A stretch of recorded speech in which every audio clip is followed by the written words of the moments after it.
styling up beautifully. It is truly my honor to be on the stage with Ellen Ullman. I'm sure many of you know who she is. If you don't, you are in for a treat. She is a software coder. 70s and 80s, was there at the beginning when Silicon Valley was just becoming Silicon Valley. She's also an author who explains very eloquently the crossover between technology and culture. And her most recent book, which my entire podcast team completely fell in love with, oh, and she's holding it, Life in Code. I should have brought my book up here, Ellen. What? So Ellen and I, full confession, she and I are in the midst of book tours right now. And in fact, we were at Housing Works on Tuesday night and just got into this very juicy conversation. She called one of the tech companies evil, I think, which was exciting. No, the devil. Oh, the devil, the right. Devil, yes. And then somebody in the audience said to me, they're like, well, what about the other four? I was like, the horsemen? I don't know. But our job today is to really talk about or help you, I think, go forward in this day, not to just say like, wow, this is amazing stuff, but to think very critically about the human impact of the things that you are building or disseminating or making. And Ellen, Life in Code, so I should say, my book specifically, not only do I do the podcast Note to Self, but my book, Bored and Brilliant, is about people sort of rethinking how they use their gadgets so that they turn back from the taskmasters that they've become back into true tools that improve our lives. But of course, in your book, Life in Code, we sort of hear about how we got to this moment where Mark Zuckerberg this morning, well, first of all, Twitter is on Capitol Hill this morning, so that's like a landmark moment. And Mark Zuckerberg said, both sides are upset about ideas and content they don't like. That's what running a platform for all ideas look like. And of course, he's referring to fake news, accounts of Russians disseminating ads and fake accounts. We are at this moment, I feel like, Ellen, where like culture, tech, boop, boop, boom, but maybe everybody feels that every decade or so. Well, I'll talk briefly about how we got here. The information silos, people believing whatever they want to believe, this is not new. When the web, the first rise of the web was happening, 96 to 98, there was this movement called disintermediation. And this involved getting rid of all those brokers and agents, intellectual, cultural, who stood in the way between you and your desires, which you could find directly on the web. So all those people in the striving middle classes with their penny ante rivers through capitalism wiped out. You see how this is happening today with taxi drivers and so forth. And the mainstream media was, in particular, an object of scorn. And again, this began 98, and here we are, 2017, where the mainstream media is completely mistrusted. I'll give you one example of what was happening then. David Ross was the head of the San Francisco Museum of Modern Art. And he was so enamored with technology, he said, you don't need me, you don't need our curators, you don't even need a museum with walls. Now that we have the web and everything is available on it, you can create what you want to see. There is Bill, looking at abstract expressionists. So I put up my hand and I said, well, David, what if Mary is looking at 14th century tapestries and Carla is looking at Asian art? At the end of the day, what kind of conversation could they have except I went to the museum of me and I liked it? This is where we are now. So you can see how early this began and how entrenched this trend is because it began so early. I mean, part of it is like the positives, I think, are we don't even need to say them. The fact that we are connected in so many ways that people can learn more quickly, wonderful, wonderful things. But what I've been seeing as I've been traveling around the country is this real sense of they've moved from the museum of me for some people, and they've almost lost touch with themselves because they are so, it's turned into a performative aspect. It's almost become like, look, my museum of me is so amazing. I mean, I'm thinking of, in your book, you basically called Instagram, essentially. I was reading it, and I was like, oh, she saw that this was coming. And what I am seeing is, a young woman said to me the other day, I can't not be on social media all the time, because then I'll be very, very lonely. And I said to her, I was like, yeah, but that's what being human is. Like, you experience loneliness, and you are going to have to be with you for a very long time, so I suggest you get to know you. There's a sense among some people that they are not, that existing offline is not existing. Picture it didn't happen. That's a change that's more recent. Would you agree? I would agree with that, yes. It is a sense of kind of almost reintegration, this idea you want to be where everybody else is. You have to share everything. So if you have your museum of you, you have to say, hey, everybody, isn't my museum of me wonderful? I want you to like me. Yes, absolutely, you're spotting that. Well, I think most people know this by now. Yeah, no, I think they're sensing it, but I think they're at a point where they are ready to make a change. A lot of people. I hope you're right. Yeah, well, okay, I know. Ellen's always like, maybe well, not. I'm always here, the skepticism. Everyone else can be happy. I'm the representative of gloom. I don't. I'm the optimist on stage, by the way. So let me ask you this then. That's the more sort of like personal, psychological side. When it comes to the roots of the people building a lot of these platforms, first of all, 2 women on stage talking about tech, that's a rarity. I'm glad it took me 7 minutes in before I even said anything about it.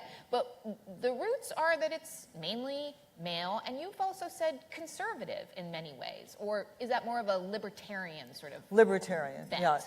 Socially liberal, supposedly, despite the fact that women and minorities are represented in terms of minorities, minuscule numbers, supposedly socially liberal, but in an economic sense, libertarian. Don't want the government involved unless they want the government help in giving them tax rebates when they start a new factory like Amazon. All these cities are bidding for them. No taxes for 10 years. You know, how is that going to help the communities? The focus is on technology and algorithmic thinking. Now, I think I talked to you many years ago, getting out the rocking chair. This chair rocks, actually. I had occasion to talk with Larry Page, whom I knew socially at the time, and we were talking. She was actually out to dinner with Larry and his mom, so let's just be clear, had the occasion. Well, I was friends with Carl and his brother. And I was talking with him about, the search algorithm, which was still being formed. And I said, well, isn't this just the rich getting richer? You say, okay, more people are looking at this, so this will appear on top. And he sat there and he was very thoughtful, and he said, well, yes, you're right, but I don't know how else to do this. And what he meant was algorithmically. He did not have any way of evaluating the quality of the material without a human curator, except to use an algorithm and say, well, most people think this is good, so it must be good. And this is the thinking we're in now. We're stuck in algorithms. I think everybody knows that we are surrounded by algorithms. Look what Equifax just did to us. This is a place where algorithms determine if you get a car loan, a home loan, a job. So how do we break through the hold of algorithms? My thought is that people, the general public, at least to some extent, learns something about code. Take a first course. You may wind up liking it. You may find you're seduced by it. But the point is to demystify code, to know that it's written by people and people can change it. There was a Bronx councilman who's become my hero who was pushing a bill to advocate that all algorithms used in making decisions in the borough are examined for bias. Yes.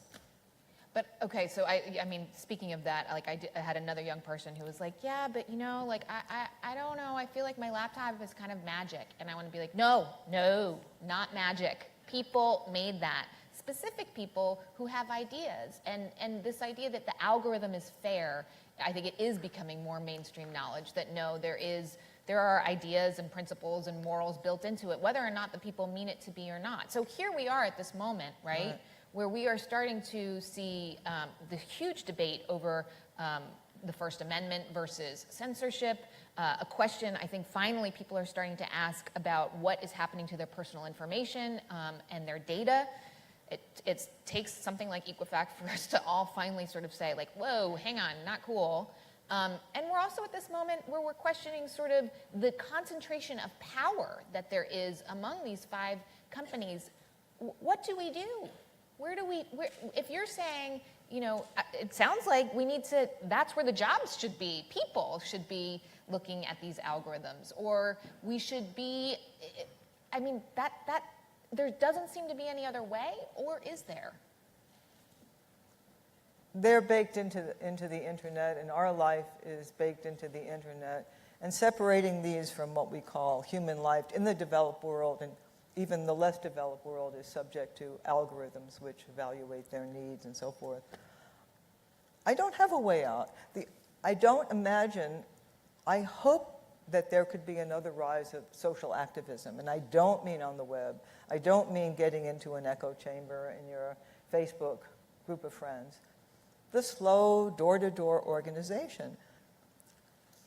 It's very frustrating. Go to those meetings, a clash of need against need. It's old-fashioned. But the assault on the working classes and the middle class that's happened in this country, and the way that these companies have been the instruments of this, they are not going to change. They can go testify in Capitol Hill about, you know, the Russian interference using Facebook, but they are not going to change. They'll occasionally give in here and there, but it's not in their interest to change. The billions of users, billions of dollars. I disagree. It takes social algorithms. Yeah, social algorithms. I feel optimistic in part because I've been looking into the eyes of people on my book tour about talking about these issues, and they're like, what can we do? And I'm like, it's up to you. If you don't, it's the consumer, right? The consumer always has the power in the United States. And think of it as like organic food. It was something that was sort of elite, something a lot of people didn't know about, and then once people started to pay for it and it became something that people demanded, it's become more mainstream. Can't we have, I mean, it has to start somewhere, right? What if there is a group of people who just says, you know, I will pay for something that protects my information, that doesn't take advantage of some of my all too human tendencies, that doesn't make money solely off distracting me? Well, this has a history. Because when the web was coming together, the people who created it had this motto: information wants to be free. Now, what they meant by that was the free exchange of information. But what it turned into is, it's free, you don't pay for it. And there was an idea which would have been wonderful of micropayments. Every time you visited this site, you paid 0.000 penny, yeah. And the more you went there. And this would generate income without the need for ads. That day is over. The idea that people will pay. I'm in geek listservs who refuse to look at things in the New York Times because it has a paywall. It's considered an affront to society. So how do we convince people that it's worth paying for something like the New York Times, the Washington I work for Post? public radio, and I gotta say, this business model, despite, you know, it being kind of old-fashioned, it works. It's a combination of philanthropy and micropayments, which is like, you know, call 1-800-888-3945 Right. To make your donation today and support public radio. Like, I have to do that twice a year. It sucks, but it works. And so, and we also see we are running more ads because in order to survive, but it is that sort of, there is a way to make it work. And maybe it seems, you know, public radio is seen as, to many, as an elitist sort of thing, but it is an important part of the media economy. And I wonder, you know, the New York Times has had its, granted it's not what it was, but it has had the most digital subscriptions since the election. Right. So I feel like, could we start somewhere, or does information... Well, it will take, you know, coding for the millions. I mean, that's my idea. Yeah. I mean, not that everyone learns to code, but demystify the society. understand what's inside it. Yeah. Stop using, take Uber off your phone. Yeah. Take Facebook off your life. Can people actually do that? I'm only on it right now because, I'm on book tour and people want to hear what I have to say on Facebook. But can people here stop using their online apps to do banking, to do email and messaging? Can the majority of people in this room say they even want to do that? Or if they wanted it, could they stop? Right. It's scary, but that's why I wrote my book, which was to give people sort of permission, and it was based on an experiment that I did with 20,000 of my listeners, right, where we did a week of behavior tweaks around our technology to see what the sort of outcome would be in our lives more broadly. And it might be small, but the more people I think learn about this stuff, as you say. Right. I do. On the one hand, I am hopeful. I look forward, look, there's a generation now that has never known life without the internet. How do we reach them? That's a question. And I think it's incumbent upon the people here who are in touch with younger people, to reach out and say, hey, don't take this as a given. What we're wrapped up in doesn't have to be this way. However, as you said, their lives are so tightly wound up with the internet. It's going to take time. It's going to take time. Or we're all doomed. I don't know. One or the other. No, we're not doomed. I do want to be respectful of people who are like, what are you talking about? Being on the internet is my real life. And I totally get that people, I've spoken to many people, a lot, particularly, I think, disabled people. It provides a great way to be part of the world. Right. But I do want to tell you, okay, before we go to questions, my 13-year-old neighbor got her first phone, and I always feel like that's a very seminal moment in a young person's life now, and I was like trying to be cool. I was like, so what are you going to do this weekend? Like Snapchat or something? And she looked at me, she was like, only losers are on their phones all weekend. And I was like, oh, yay, that's so interesting. I mean, whatever generation she is, like Z or AA or whatever she is, she's like seen her parents, my age, Gen X, not being able to put the phone down or not being able, falling down these rabbit holes. And I think that we, in some ways, maybe this is the new thing where there's going to be a specific I said this to David Pogue, the tech journalist. I was like, I think there's going to be a backlash. In 5 years, it's not going to be cool. And he was like, I think you are so wrong.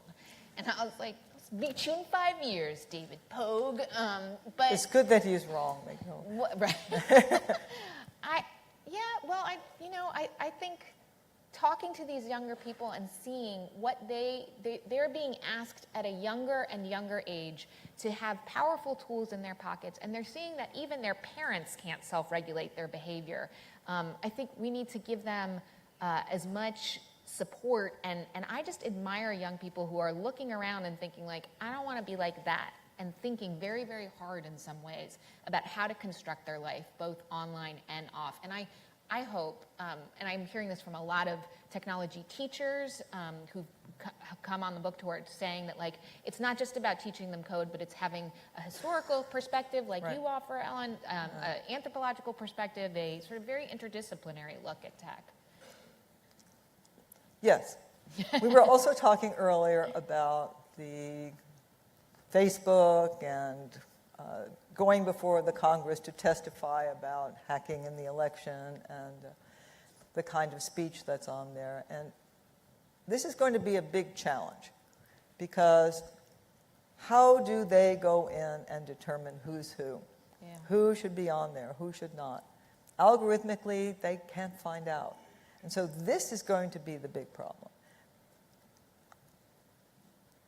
There's a youth culture that lives in this world, whether it's Facebook or Twitter, and the people on the other end are self-created beings the way they are.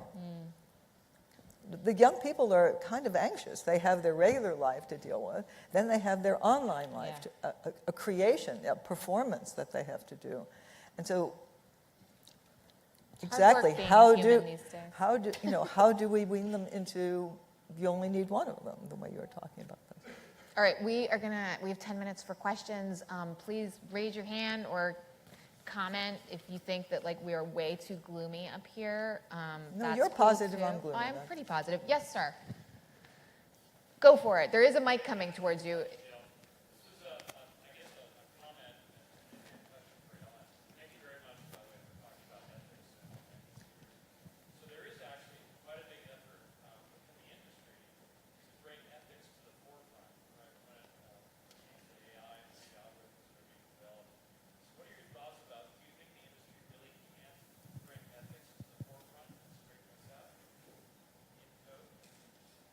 I think they can.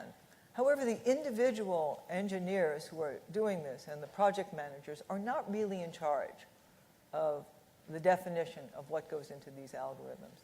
Yes, there is a movement in it, and I hope they can influence it, have an influence. My biggest fear about algorithms is machine learning. Right now, AI is very much involved with creating software that creates algorithms, that writes algorithms, and so on, learning from experience, to the point where the people who created this are not really sure what's happening inside there anymore. It runs away from people's hands. And there were some tests that about, let's see, did Microsoft do it, put this figure up there and ask people to comment on it? And within a day, it became a forum for ugly racism and misogyny. So there is goodwill involved in creating this software. And I hope that the companies can promote it that way. But when things go bad, Microsoft just backed off and said, okay, I'll delete this. I want to have hope the way you do. I think there are, matter of fact, I'm going to be speaking next Thursday night, Paul Ford's startup, and it's called, Can You Be Ethical and Be a Software Engineer, which will exactly be the topic. And it's hard within those groups in the company to be upholding that when startups, there's this tremendous pressure. Go to market, make money. Venture capitalists are, they are very clear about this. I'm in it to make $1 billion. So there are these pressures that are pulling software engineers this way and that. I mean, I would just say, having based on my reporting, and I was at Google last week, the movement that you're referring to seems incredibly small right now. And right. I think we should look to the Europeans who, whether or not they're doing it right, they are forcing the issue to the point where in Europe, Google hired an in-house philosopher to discuss when should someone have the right to be forgotten.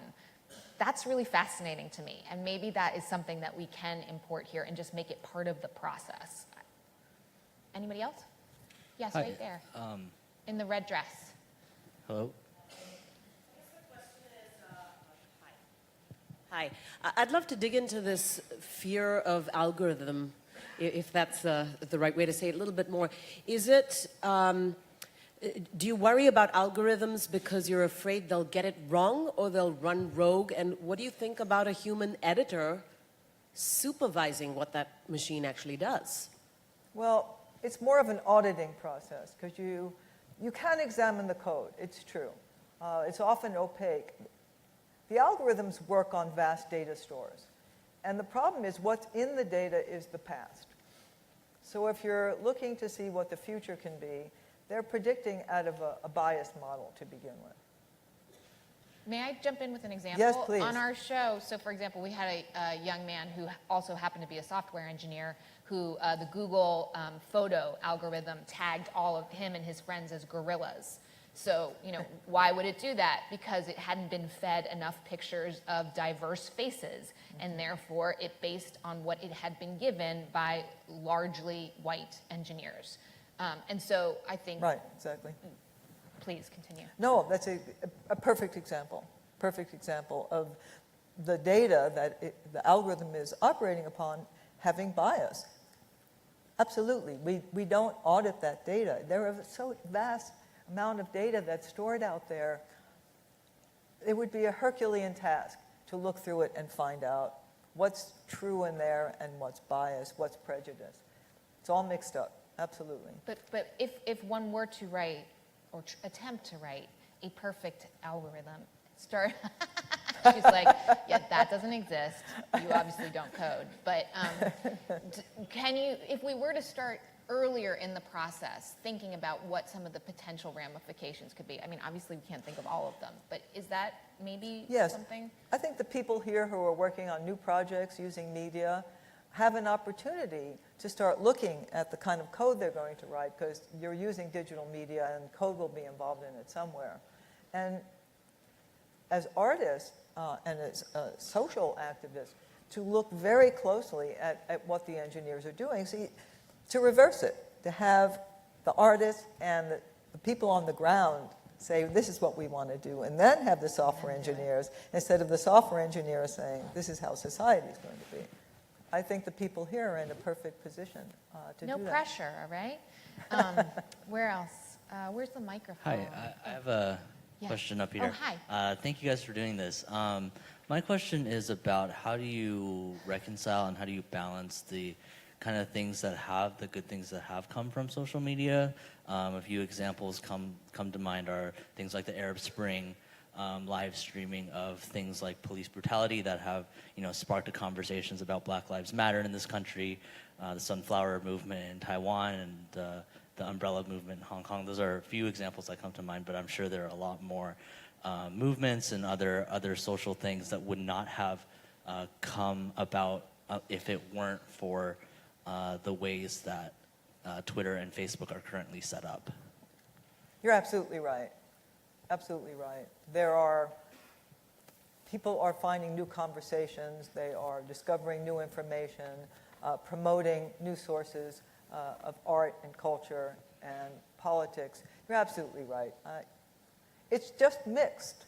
How do we get all that great stuff and minimizing the fake news, the hacking? There is the hacking of that culture. So it's mixed, and I would never advocate getting rid of Facebook entirely. Obviously, that's impossible.